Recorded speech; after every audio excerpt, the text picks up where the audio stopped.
Hi hello నమస్తే BRK news. నేను మీ విజయ్. ఈరోజు మనతో పాటు ఉన్నారు మోటివేషనల్ స్పీకర్, లాంగ్వేజ్ ట్రైనర్ విజయ బంగారు మేడం ఉన్నారు. మేడంతో మాట్లాడి మరికొన్ని విషయాలు తెలుసుకుందాం.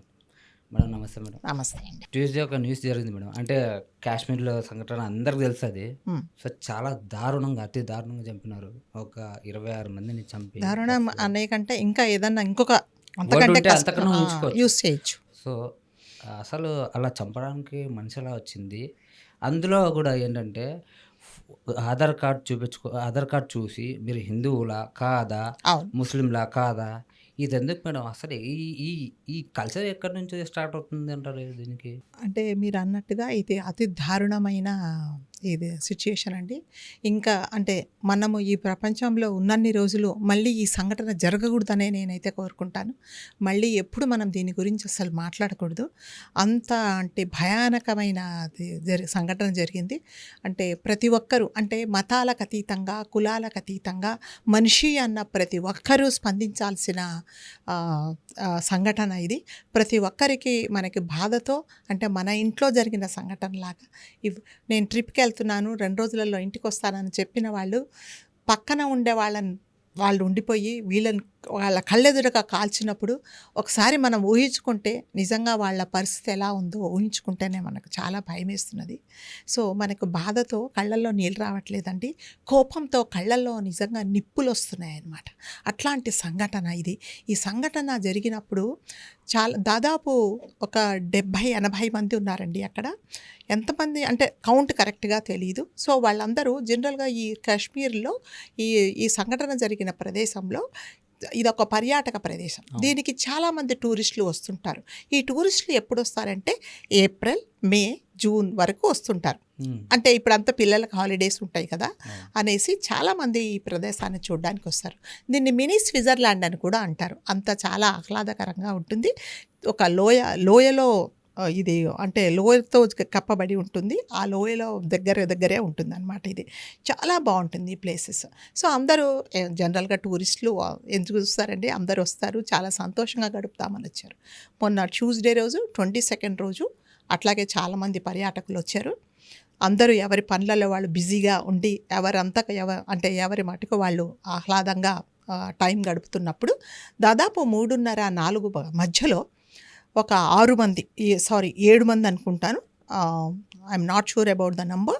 7 మంది వచ్చారు. 7 మంది వచ్చిన తర్వాత అందులో దాదాపు ఒక 5 మంది పాకిస్తాన్కి చెందిన వాళ్ళని, 2 మాత్రము లోకల్ వాళ్ళని మనకు అందిన సమాచారము. అంటే that's only doubt. So we're not sure about that.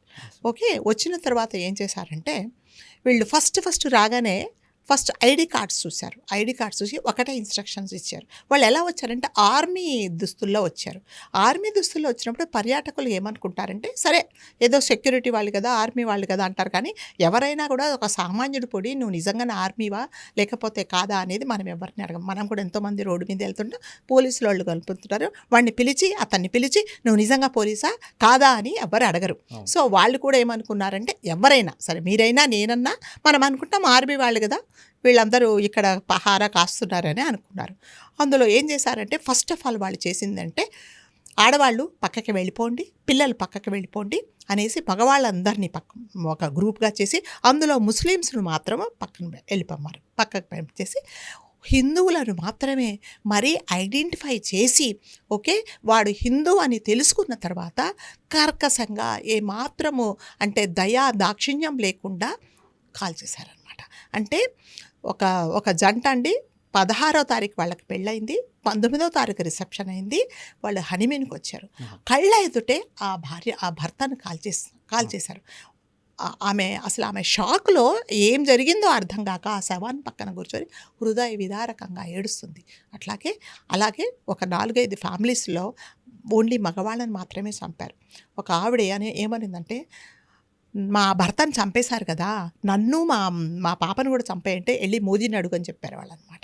అంటే వాళ్ళ సమాధానము ఎలా ఉందంటే ఎవరి మీద మీరు అంటే మీకు గవర్నమెంట్తో ఏదైనా ప్రాబ్లం ఉంటే వాళ్ళతో చేయాలి. జనరల్గా ఇట్లాంటి సంఘటన ఎప్పుడు జరిగింది పోలీస్ డిపార్ట్మెంట్ మీద, తర్వాత ఇట్లాంటి దాడులు ఎవరి మీద జరుగుతారు, ఆర్మీ వాళ్ళకి జరుగుతాయి. అంటే మామూలుగా ఇలాంటి సామాన్య ప్రజల మీద జరిగింది మాత్రం నాకు తెలిసి ఇదే ఫస్ట్ అన్నమాట.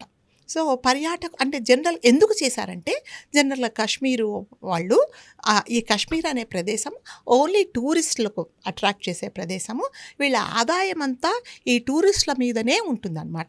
సో, ఫస్ట్ టూరిస్టులను ఆపేసి, టూరిస్టులను భయానకంగా చేస్తే వీళ్ళు ఫైనాన్షియల్‌గా తగ్గిపోతారు. మళ్ళీ మనకు సరెండర్ అవుతారనే ఉద్దేశంతో విచక్షణ రహితంగా దాదాపు 26 మంది, 27 మంది చనిపోయారండి. ఆ నంబరు 27 మంది అక్కడికక్కడే ప్రాణాలు వదిలేశారు. కాళ్ళు పట్టుకొని వదలమని అడిగినా కూడా వాళ్ళు వదలలేదు. సో, ఒక ప్రొఫెసర్ అస్సాం నుంచి ఒక ప్రొఫెసర్ వస్తే అతన్ని అడిగారనమాట. వీళ్ళది కల్మాన్ అని ఉంటుంది. సో, అది చదవమంటే అతను చెప్తే అతను వదిలేశారనమాట. అంటే ఎంత మత పిచ్చి ఉందో మనకు అర్థమవుతుంది దీన్ని బట్టి.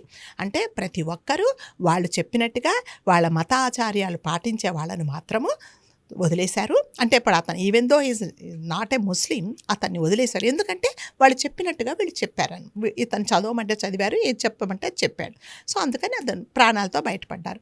సో, ఐడెంటిఫై చేసి హిందూ అని కనుక్కొని పేరు 2-3 సార్లు నిర్ధారించుకొని విచక్షణ రహితంగా అక్కడే అంటే AK-47 యూజ్ చేశారు. దాదాపు 72 రౌండ్స్ చేశారండి. 72 రౌండ్లు కాల్చారనమాట ఒక్కొక్కరిని. అంటే అంటే వాళ్ళు ఎంత మతోన్మాదులంటే చంపేటప్పుడు ఏం చేశారంటే అల్లాహ్ అక్బర్ అని, బిస్మిల్లా అని అన్నారనమాట. సో, ఇది మనం కంపల్సరీగా చెప్పాలి. ఎందుకంటే వాళ్ళు అనిందే మనం చెప్పాం. ఇందులో ఏ మతాన్ని ఉద్దేశించి మనం మాట్లాడటం లేదు. ఏ మతానికి సంబంధించిన వాళ్ళైతే వాళ్ళే మరి భుజాలు తడుముకోవాలి కదా. ఇంత జరిగినా కూడా ఇంతవరకు మాత్రము అంటే మతాలకు అతీతంగా, కులాల అతీతంగా ఇది జరిగింది అన్యాయము, సామాన్య ప్రజలను చంపకూడదు అని ఎవరు కూడా బయటకు వచ్చి గొంతెత్తి మాట్లాడలేదు. అంటే ఇది ప్రతి ఒక్కరు ఇప్పుడు మనం అనుకున్నా కూడా కళ్ళల్లో నీళ్ళు వస్తాయి.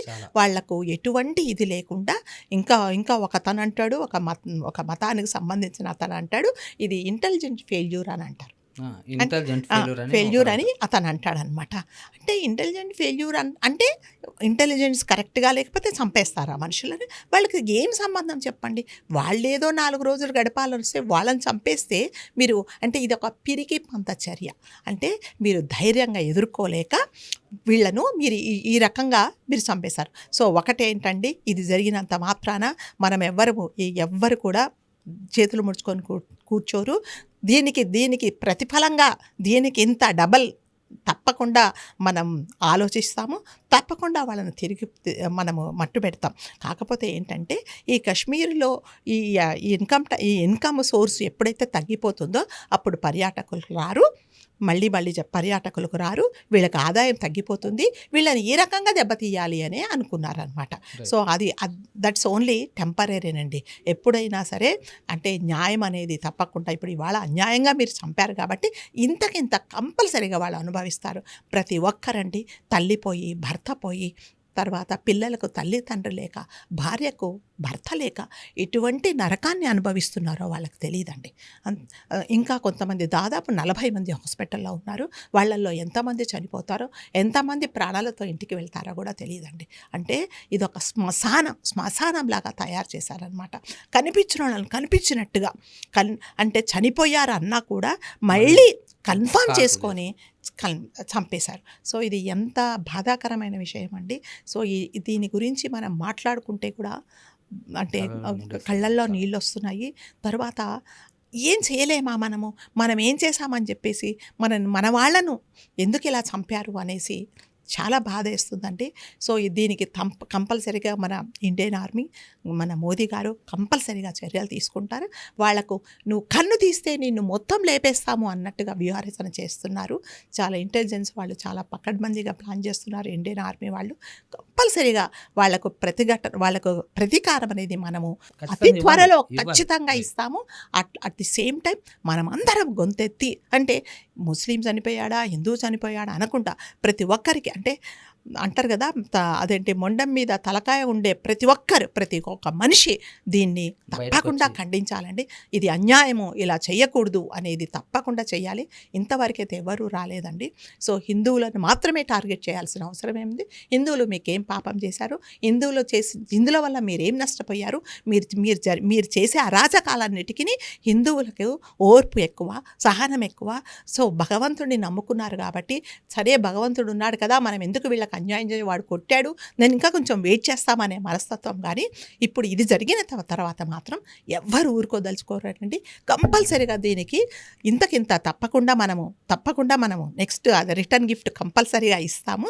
సో దీనికోసం అని చెప్పేసి అంటే చనిపోయిన వాళ్ళందరికీ ప్రగాఢ అంటే సానుభూతి. ఆత్మశాంతి కాదండి, ఇది వాళ్ళకి వీర మరణం పొందినట్టు అనమాట. అవును. సో వాళ్ళు మన కోసము అంటే వాళ్ళని ఎవరినో టార్గెట్ చేసి వాళ్ళని చంపారు కాబట్టి ప్రతి ఒక్కరు వాళ్ళు వీరమరణం పొందినట్టే అని నేను అనుకుంటాను.